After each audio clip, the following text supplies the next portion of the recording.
Hey, Sold viewers, Big Ronnie here with Sold Stay at Home series, where we're checking in with some of your favorite artists and just making sure they're still doing what they're doing.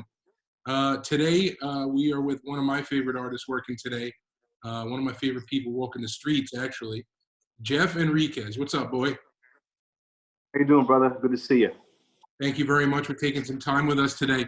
How you holding up, man? What's going on in the studio? And I'll tell you, it's not a hell of a change for me because I'm home a lot. I work from my house. I like being in the studio most of the time, but it is hard at the same time not being able to just leave at will or go into the city and get some of that vibe. But the only thing there is to do is just make stuff. So I'm working on an icon series. The first piece is behind me. The great master Chuck Close, one of my biggest inspirations for realism, portraiture, hyperrealism, and he one of my favorite artists of all time and a huge inspiration to me. So what I'm also doing is doing other portraits of objects and people from the New York landscape that were an influential part of my work and in my life. So up next on the table is the great Spike Lee, who I'm going to be doing a portrait of. Well, I've started. I just haven't posted any images of him yet. Very cool. But you are not just a canvas artist. You're a wizard with the spray can also. Don't you want to be out there hitting the wall? Of course. I actually had a very short conversation with Bushwick Collective, and I'm in the process also of putting together a piece for the next project with them. And Joe has been always a big supporter, and so he's just like, well, when you're ready and you show me something, we can put it on the wall, we can do it. So there's stuff to do. There's work to be done, a lot of work to be done. So I can still stay busy. So right after we get out of this funk and I get started on some other stuff that I gotta work with, there's a good chance that I'll be doing a brand new piece for Bushwick Collective as well. That's great. Always fun working with that guy. Now, Joe. while you're on lockdown and can't really go out and spread your wings on the streets and things like that, are you working on any new skills, or are we just are we honing what is already there? Well, I've been working a lot more with spray paint and doing bubble letters, man. I've been doing a lot more with the classic bubble letter style, and I've been working with. And I never claimed to be a writer because I'm not, and I wasn't. But with a couple of good friends of mine, Zimad being one of my favorite artists ever, I think the man is just absolutely brilliant. I've been working with him a little bit to get my bubble letter action a little more on point.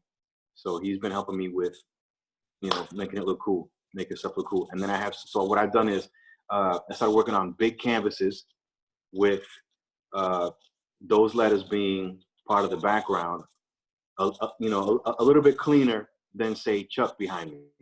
You know what I mean? So I'm getting more into that, and I'm lucky because I have a space downstairs where I can bring the stuff down and spray and not damage anything.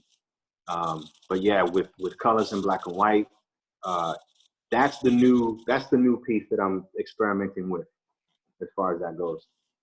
Now, the Chuck Close piece behind you, that's all spray paint, right? That's not brush. That is. That's brush. Spray paint. Only the bubble letters in the back are spray paint, and then the portrait itself is black and white oil paint.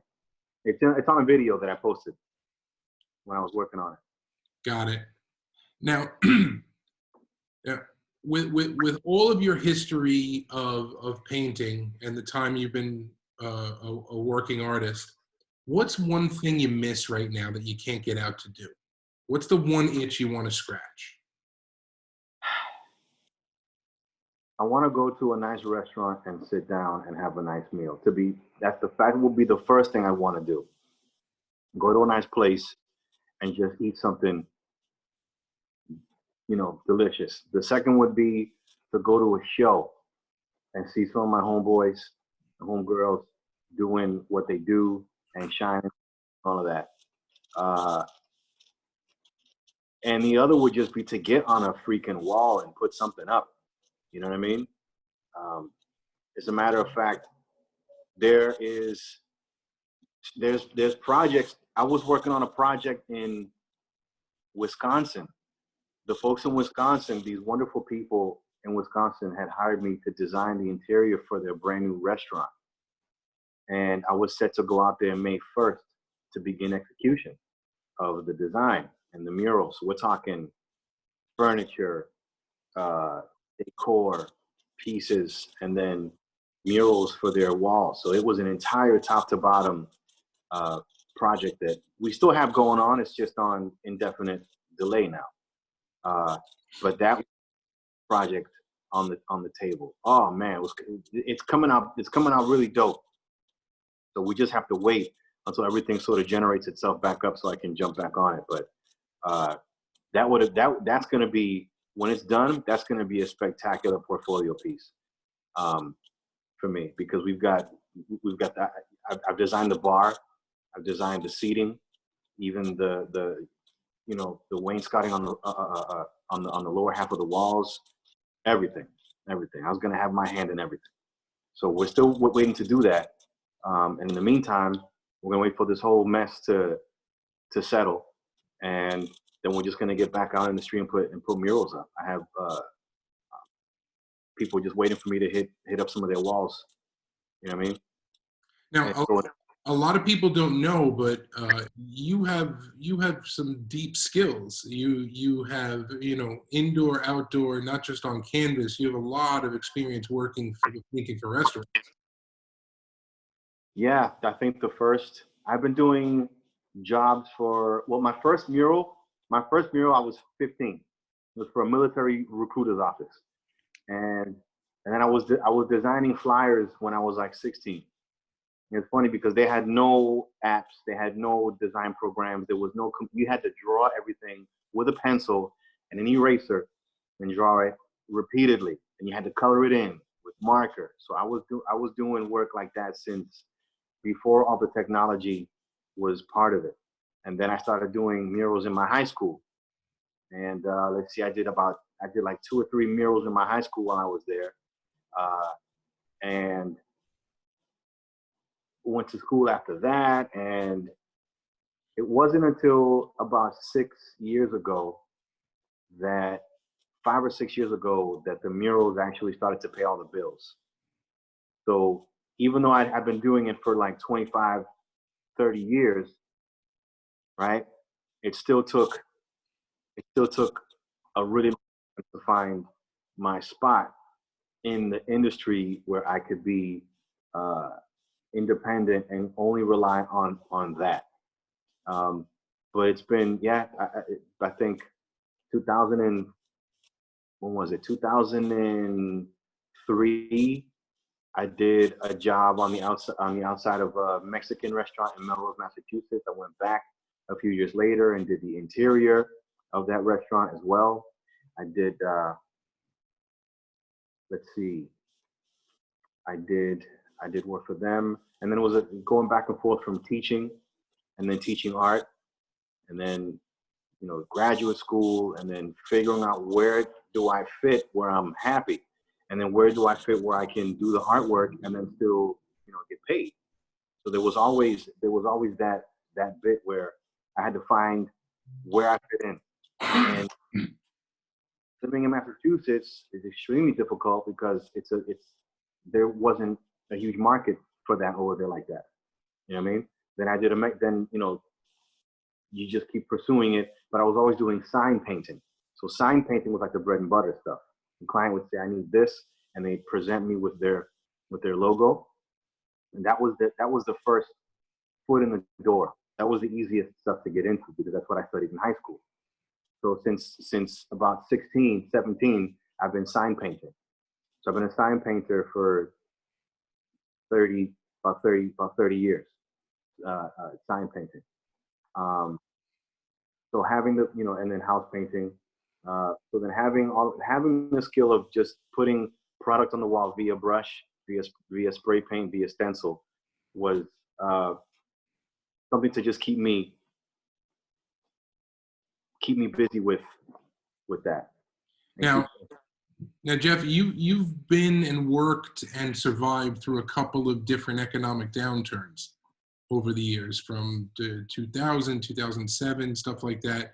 You know, what advice would you give to younger artists that are really, you know, at a different place in their career, that are looking down the barrel of, oh my God, right now, how am I going to make this? How am I going to continue my trajectory? How am I going to continue growing my career right now? You know, what do you think?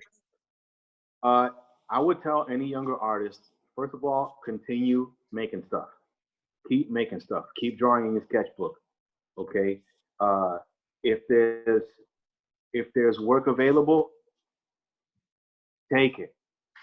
If it's in the restaurant industry, take it. If it's in the creative field, take it. I was also at one point I was pouring clay molds for a lamp company. It had nothing to do with painting, but I was still in a creative field and expanding my network.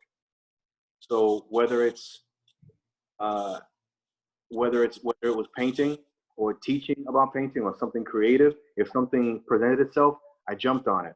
So it was either that or the restaurant business.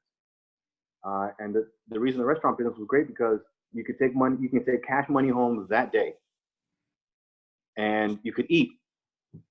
So I was able to sustain myself that way. Now, granted, it's a different scenario now. So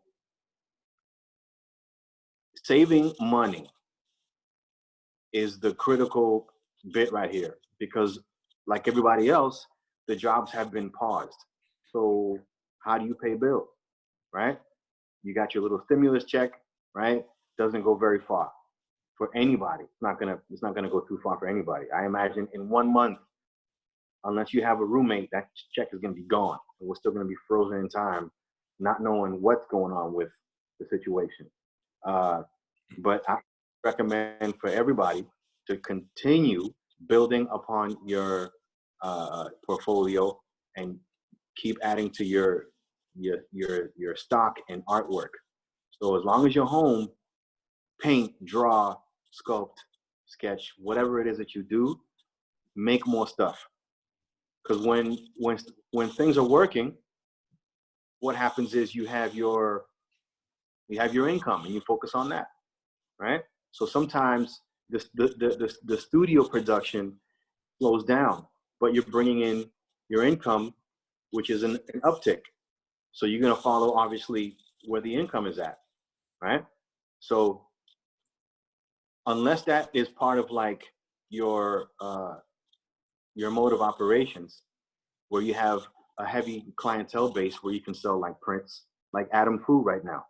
He just put out a whole bunch of prints and did a little virtual show at 212 and sold a lot of work. That's one avenue. And he carved out a little situation where he can make them in a day. He can make one piece in like I don't know, what was it, a few hours or like a day or something like that. Fucking brilliant, right? So for those artists that have that ability, do that. But he's also continuing his output. So just keep up the output. You know what I mean? It's okay to have a studio full of fresh pieces. You know what I mean? There's plenty of value in that. So an artist with an empty studio is great because you've sold a lot of stuff, but now you got an empty studio. So Yeah. there is stock in-house.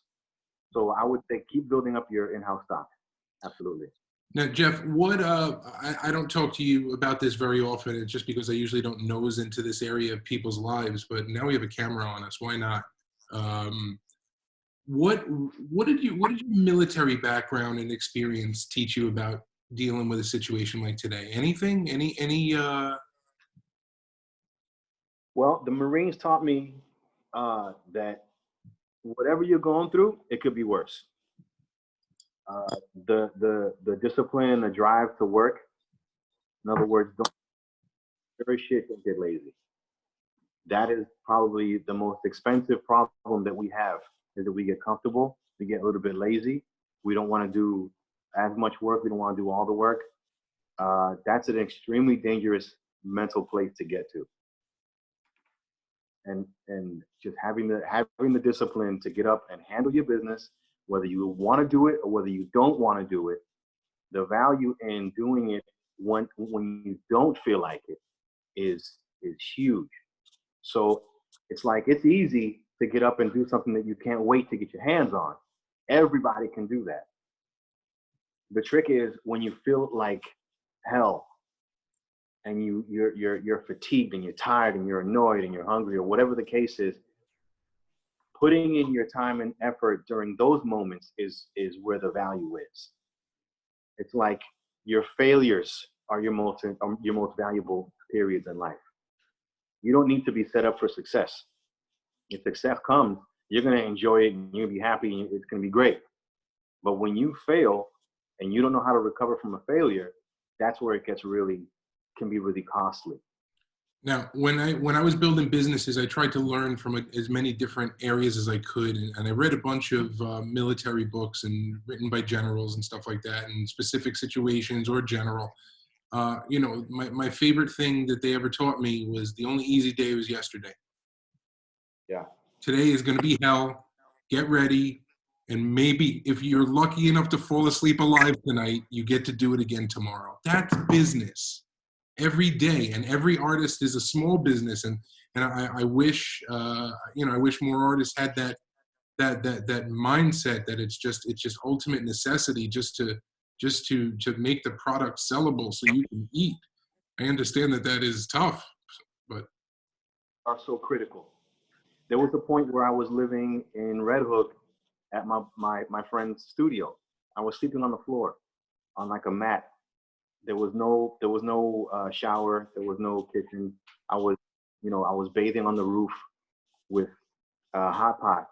Right? I boil water, put in a bucket, and bathe on the roof. I had nothing. If I didn't either if I didn't sell something, or if I didn't scrape up $2, I wasn't gonna eat. Okay, so I had to figure out how I was gonna make money to survive. And it created a sense of urgency. You have to have a sense of urgency. Like, if I don't do this now, I'm going to be in trouble. And some people don't have that. It's not about being afraid. It's about being really serious about your, maintaining your situation. So you have to get up and you got to make stuff. You have to get up. If you really want to just rely on your art as a business, you need to do that. I mean, if you have a 9 to 5, you go to your 9 to 5, and that's totally well and good. The vast majority of artists are like this. If your artwork doesn't sell, you've got your backup. You've got your 9 to 5. The problem is that 9 to 5 isn't what you really want to do. Maybe you work at a phone company. Maybe you work at a sneaker store. Maybe you work wherever you work, a restaurant or something. But most of the time, it's not what they really want to do. They're using that to support their artwork. Legit, I was there for many, many, many years. Okay, now you decide to take the leap. You cross over. It's like jumping off a cliff with a parachute. You know what I mean? You're gonna pull the ripcord at some point. Okay, and I'm quoting Steve Harvey. It's not gonna open right away. It's not gonna open right away. You're gonna be scared to death to hit the ground before it does. But you gotta take that leap. You owe it to yourself. You know what I mean? So there's risk involved. There's absolutely. But the question is, do you believe that you can do it? There is one drug that you are absolutely allowed to overdose on, and that is self-belief. If you believe in yourself, all the other bets are off. Don't worry about it. It will. If you believe that you can do it, that is the ultimate place that you need to get to, because the universe will eventually say, okay, fine, here, have it. Here, it's yours. I think you're right.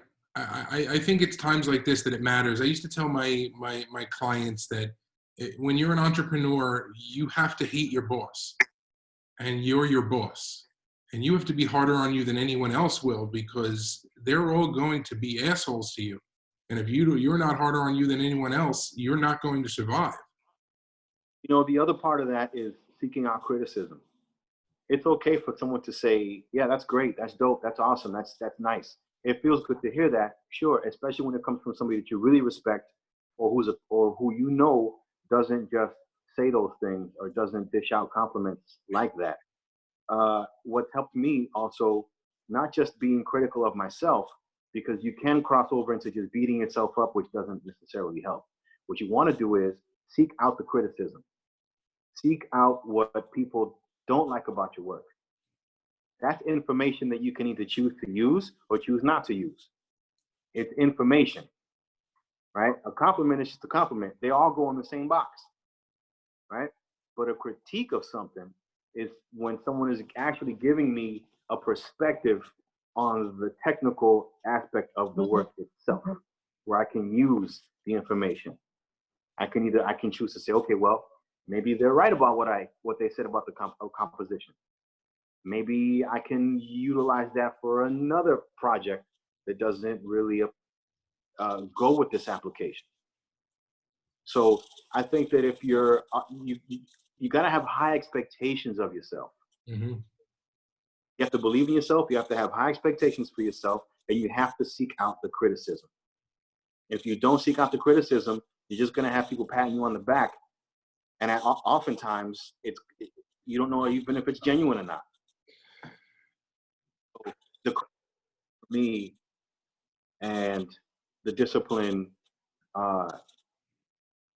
is extremely valuable, and those are things that I can really utilize. Are you gaining weight or losing weight? Anyway, man. I mean, I'm not gaining weight at like a high rate, but it's like, I'm not getting skinnier, that's for sure.